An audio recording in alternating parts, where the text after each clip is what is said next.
One हम तो एक एक करी जाना, दोई कहे तिन्ही कौन दो जग जिन नाहिन पहचाना। एक है पवन एक ही पानी एक है ज्योति समाना, एक है खाक गड़े सब भांडे एक है कोनरा साना। जैसे बारी काष्ठी काटे अगेनी न काटे कोई, सब घटी इंतरी तही व्यापक धरे स्वरूपे सोई। माया देखी के जगत लुभाना काहे रे नर गिरबाना, निर्भय भया कछु नहीं व्यापे कहे कबीर दीवाना। संदर्भ प्रस्तुत पद हमारी पाठ्य पुस्तक आरोह से लिया गया है। इसके रचयिता कबीर दास जी हैं। प्रसन्न कबीर दास एक ही परमात्मा तत्व की सत्ता स्वीकार करते हैं। उनके अनुसार इस संसार का रचयिता एक परमात्मा है। संसार के समस्त रूपों में उसी एक की सत्ता विद्यमान है।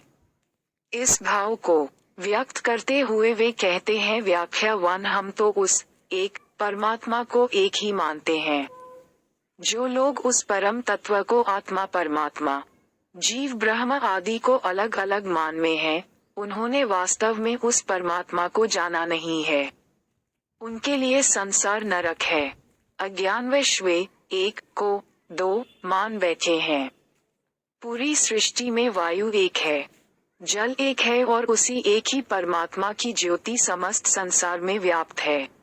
सभी का निर्माण एक ही मिट्टी से हुआ है तथा उन्हें एक ही कुम्हार ने बनाया है, अर्थात सभी मानवों का निर्माण जल, नभ, अग्नि आदि 5 तत्वों से हुआ है तथा उनका निर्माता भी एक है। जिस प्रकार बढ़ई लकड़ी को तो काट सकता है किंतु अग्नि को नहीं काट सकता, ठीक इसी प्रकार प्रत्येक कण के भीतर तू विद्यमान है। तूने ही विभिन्न रूप स्वरूप धारण किए हुए हैं। संसार के माया रूप को देखकर यह सारा संसार लालची हो गया है। यह माया तो झूठी है, भला तू इस झूठी माया पर क्यों गर्व करता है। प्रभु प्रेम में दीवाने कबीर कहते हैं जो लोग माया मोह से मुक्त हो जाते हैं वे निर्भय रहते हैं। उन्हें किसी प्रकार का कोई भय नहीं लगता है। काव्य सौंदर्य वन कबीर की वाणी में प्रखर आत्मविश्वास है। वे अपनी बात को पूरे आत्मविश्वास से कहते हैं। हम तो और कहे कबीर दीवाना की निर्भीकता दर्शनीय है। 2 माया मोह और गर्व की व्यर्थता पर प्रकाश डाला गया है। 3 एक एक में यमक अलंकार है। एक इक्वल्स परमात्मा, एक इक्वल्स एक काष्ठी काटे तथा कहे कबीर दीवाना में अनुप्रास अलंकार। 2 संतो देखत जग बोराना, सांच कहाँ तो मारन धावे झूठे जग पतियाना। मी देखा धर्मी देखा प्रात करे स्नाना, आत्म मारी पखान ही पूजे उनमें कछु नहीं ज्ञाना। बहुतक देखा पीर औलिया पढ़े किताब कुराना, के मुरीद तदबीर बतावे उनमें उहे जो ज्ञाना। आसन मारी डिम्ब धरी बैठे मन में बहुत गुमाना, पीपा पाथर पूजन लागे तीरथ गर्व भुलाना। टोपी पहरे माला पहरे छाप तिलक अनुमाना, साखी सभी गावत भूले आत्म खबरी न जाता। संदर्भ प्रस्तुत पद हमारी पाठ्य पुस्तक आरोह से लिया गया है। इसके रचयिता कबीर दास जी हैं। प्रसंग कबीर दास को धर्म साधना में आपसी भेदभाव, झूठ, पाखंड और दिखावा सहन नहीं था। पाखंडी ढोंगियों को सामने देखकर वे क्रुद्ध हो उठते थे। ऐसे ढोंगियों पर व्यंग्य करते हुए वे कहते हैं।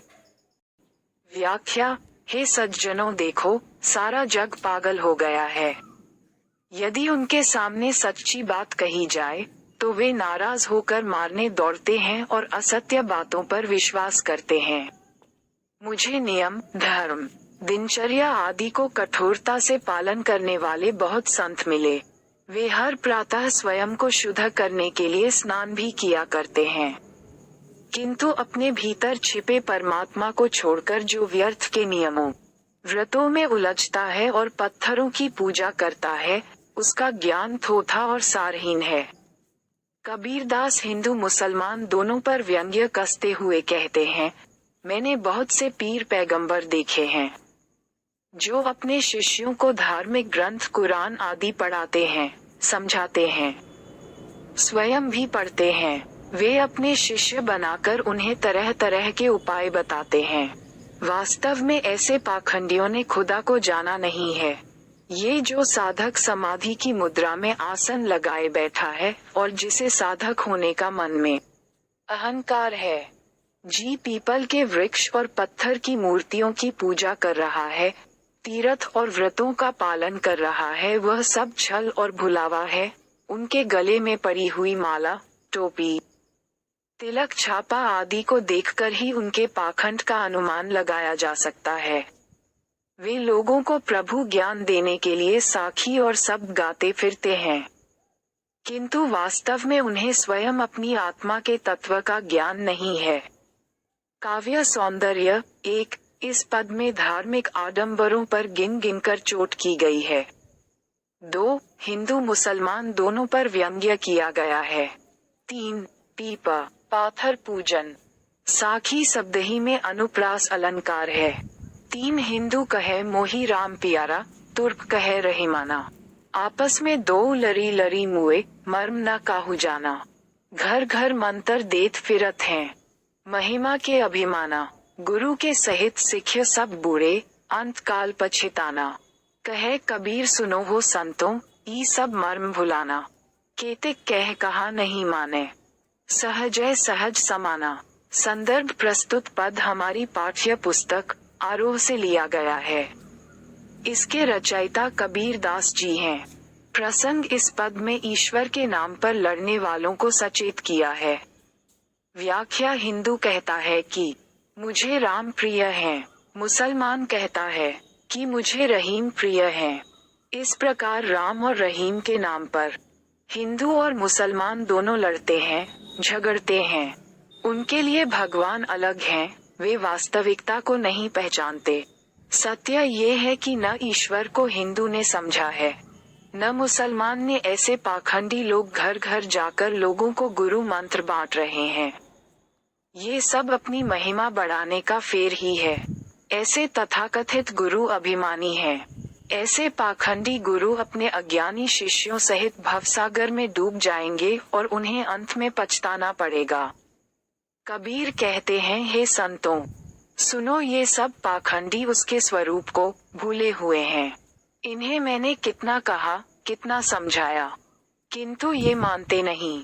सच तो यही है कि प्रभु प्राप्ति अत्यंत सरल है, अर्थात ईश्वर सहज साधना से मिल सकता है। काव्य सौंदर्य 1। प्रभु प्राप्ति अत्यंत सरल है। इसे आडंबरों द्वारा नहीं अपितु सरलता से प्राप्त किया जा सकता है। 2। भाषा अत्यंत प्रचंड तथा स्पष्ट है। इसमें व्यंग्य की पैनी धार है। 3। लरी लरी और घर घर में पुनरुक्ति प्रकाश अलंकार है।